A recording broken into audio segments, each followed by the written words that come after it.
You know, I haven't always had it figured out. Like many believers, I've stumbled through seasons of confusion, pain, and spiritual dryness. But through it all, through the highs of faith and the valleys of doubt, God has been faithful. And as I look back on my walk with Christ, there are 5 habits that I believe have made all the difference. These are lifeline habits that help me stay connected to God's voice, rooted in His purpose, and grounded in His peace, even when everything around me was shaking. So if you're a Christian longing to grow, to stay on track with God's plan, and to live with clarity and conviction in a world full of noise, then lean in. I'm going to share 5 habits that, in my experience, every Christian should build and keep building daily.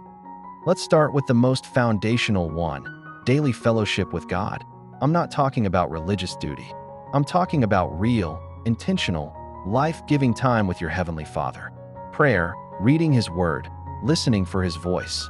This is where everything else flows from. There were days I went without it.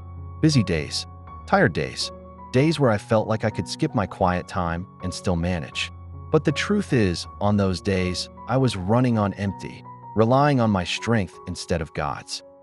Jesus said in John 15 verse 5, "I am the vine, you are the branches. If you remain in me and I in you, you will bear much fruit. Apart from me, you can do nothing. Nothing, not something, nothing." Your daily time with God isn't optional. It's oxygen.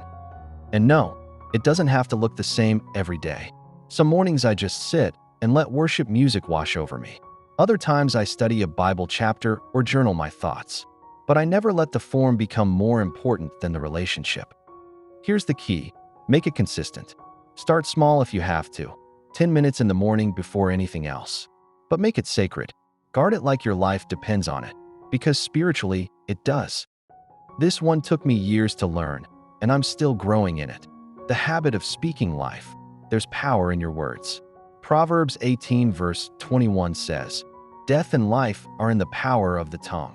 And I've found that what I speak shapes not only my reality, but also my spiritual atmosphere. I used to speak carelessly.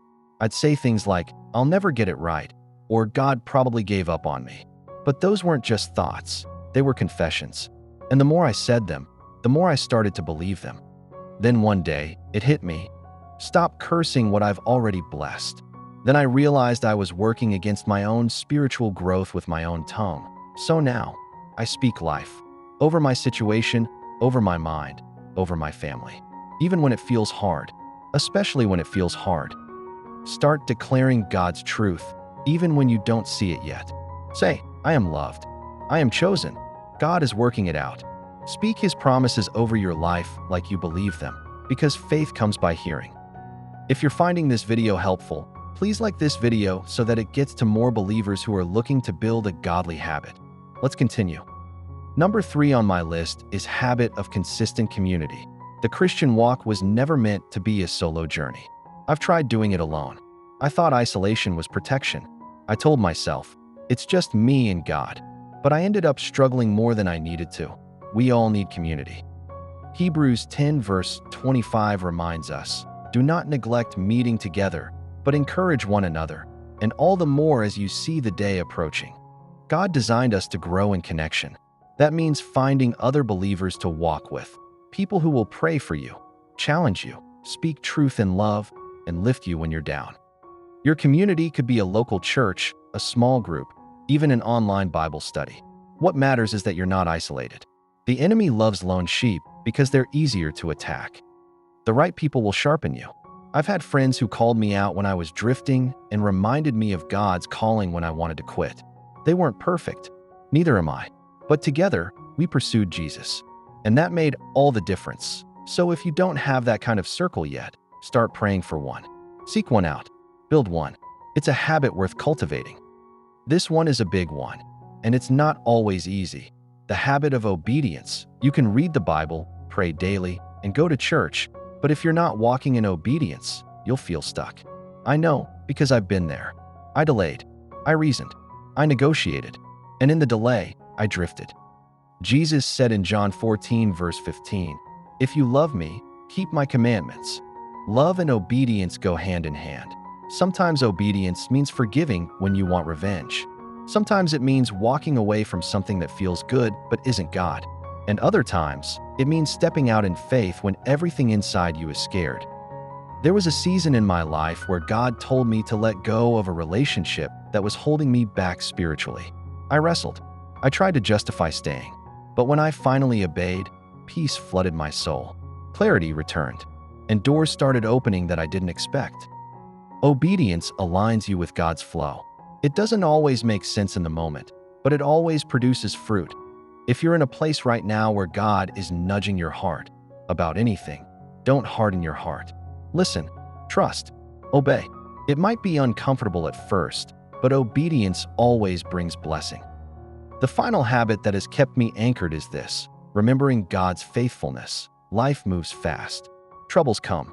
And in the middle of hardship, it's easy to forget all that God has done. But I've learned this: if you don't remember His past faithfulness, you'll question His present silence. That's why I write things down.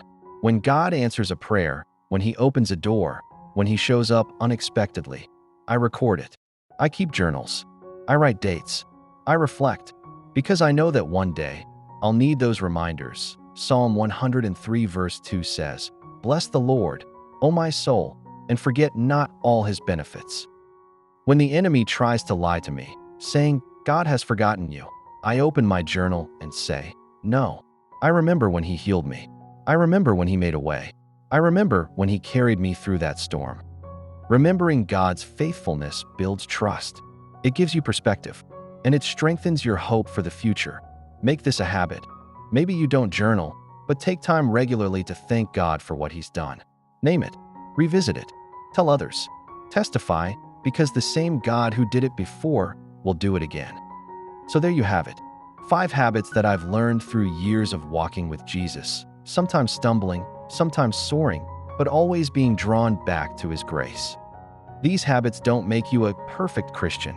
There's no such thing, but they will keep your heart soft, your spirit strong, and your walk steady, no matter what life throws at you.